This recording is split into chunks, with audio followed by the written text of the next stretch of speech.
Hi guys, it's Stephanie Grams, host and owner of this group. And if you ever have questions, you can private message me. Also, you can reach me at sewingwithsteamllc.com or stephaniegrams.com. But we are ending 2020 and it's been a very interesting year. Let's see, do you have any type of business goals for 2021? And if you struggle with that, let me know. It's something that we can go over. Maybe I can give you some ideas. And then I was actually writing my goals out on a big dry erase board. I can type them out, but it doesn't do the same thing for me as like writing them actually out on paper or like my whiteboard that I have. So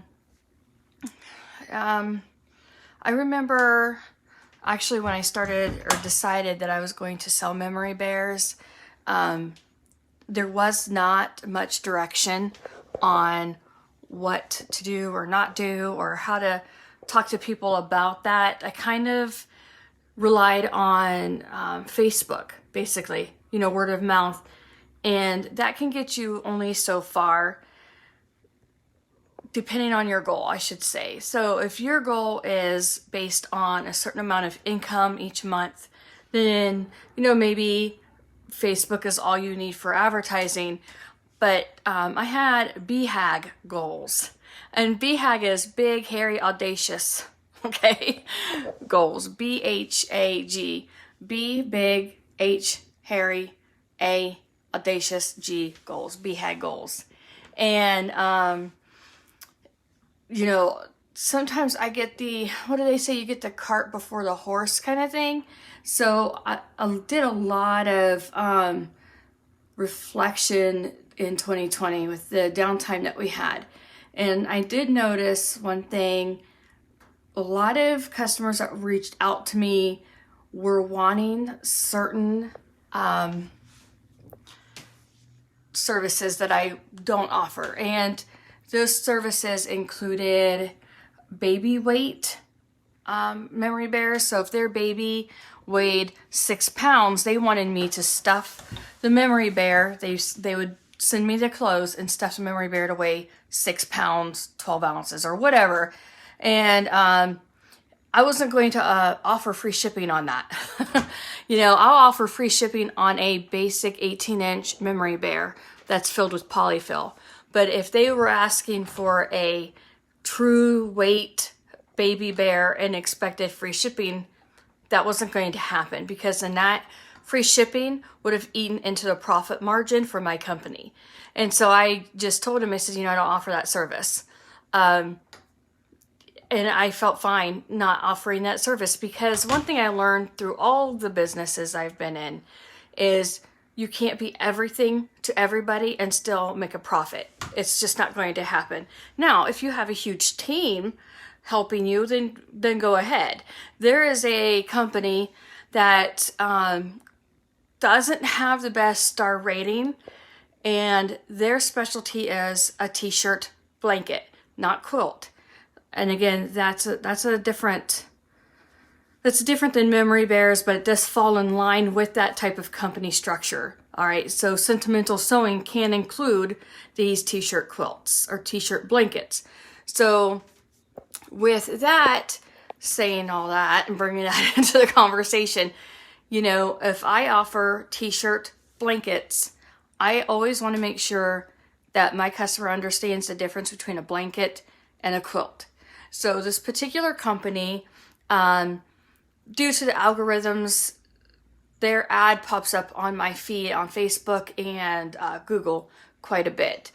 And I decided to really look into their company and see what they were charging for the price, the pricing, the sizes, basically their business structure, right? So when I do this investigating or research I'm doing it for my own company now. I used to do this for other companies. I did that for like 13 years. I also look at testimonials, the complaints, and also the positive.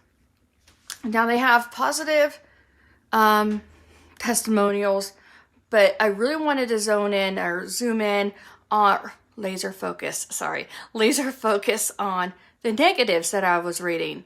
And that's where we can learn with our Memory Bear businesses.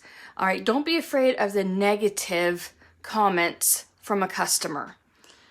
Yes, it's kind of like getting a rubber band snapped on your skin. I'm sure, you're like, ugh, but you can take and learn from that. Or you can save yourself that pain and learn from somebody else that's sharing, like myself, right? Me, sharing what works and what may not work, or at least give you some ideas on what to think about when it comes to offering your services. So, t-shirt blankets. That is something that I offer, but if you go to my website, you're not going to see any of that information on there yet because I want to get it right the first time. And how am I going to get my product description right, the first time? Is I research some companies and see what they're doing great and they're getting raving reviews from, but also the negative feedback that they're getting. And so this particular company was getting this negative feedback. And I thought, well, that's so strange because for the first several years, they didn't get anything negative. But in the last two years, they're getting a lot of negative feedback from customers. So I did a little bit more digging and researching, and here what had happened is the company expanded. It started with about 2 or 3 people, and that's when they were getting all the great reviews. But then as they expanded and they were hiring seamstresses and shipping partners so they could accept more orders and grow, things were falling through the cracks. So some of the things that were falling through the cracks were the seams in the t-shirt blankets. The seams were popping off. When you go to sew different blocks together, if you don't use the right type of sewing needle in your machine, if you've got a stretchy knit sewn to denim, that doesn't always marry together when you're sewing those blocks together. The knit can be pulled and popped and things like that. So that was a complaint. That was several complaints about the stitches coming off the blocks. Another complaint was the processing time was longer than expected. Now, not the shipping time. They weren't complaining about the shipping time. They were complaining about the processing of the order. So I guess the order didn't process for over 4 weeks for one of these customers. And it was a US-based customer, so it wasn't like overseas or international or anything like that. Another complaint was customer service or lack thereof when they would call the 800 number to ask about questions about the blanket because the seams were popping, or there was like a bunch, like the blanket bunched up apparently when they were sewing the squares. It sounded like maybe they had interfacing issues, is what it sounded like in the sewing process. The customer was calling and could not reach a real person, so they left a message and nobody got back, and this went on for about a month. So if you are looking to grow your Memory Bear and Sentimental Sewing business in 2021, going from like maybe a solo person to adding a team member, you'll definitely want to consider who you hire, how far logistically they are from you and your company, the home base, I should say, of your company, to where they're located.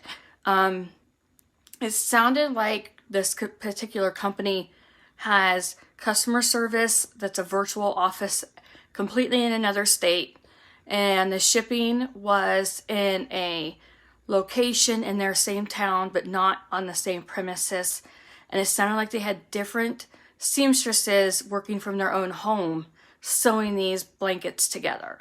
So it sounded like they really didn't give it a lot of thought about the whole operations of this company when they started to grow. So it's something that you're going to want to look into.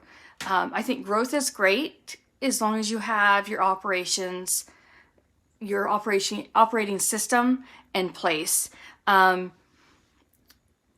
don't know if this will make sense to you, but I'm a Lean Six Sigma white belt. So I help organizations mainstream their production and their processing so things like this don't happen. But I guess for our purposes for this group, we want to really focus on what your goal is. Okay, so only you can decide what your goal is. Do you want to stick to just a one size memory bear and that's it and no other service? Or do you want to expand your memory bear business and increase sales through offering sentimental sewing services that are related to the memory bear? Only you can decide that. And if you need some help, comment under this video and let me know. Or if you really want to make sure I get your message, you're going to go to my website at stephaniegrams.com and send me an email through the contact page. That way I'm for sure going to get it. All right, because we know how social media is. We don't always get our messages seen. And it's just how they work sometimes. Okay, guys, I hope you had a great Christmas. I hope your new year is a good one. Please comment below and let me know what topics you'd like me to cover. I'm here to help. Please invite your friends that are looking to start this business. And yes, I still have my book. It's listed at howtostartamemorybearbusiness.com. All right, so if you just type in howtostartamemorybearbusiness.com, it'll take you directly to my book. Have a great day. Bye, guys.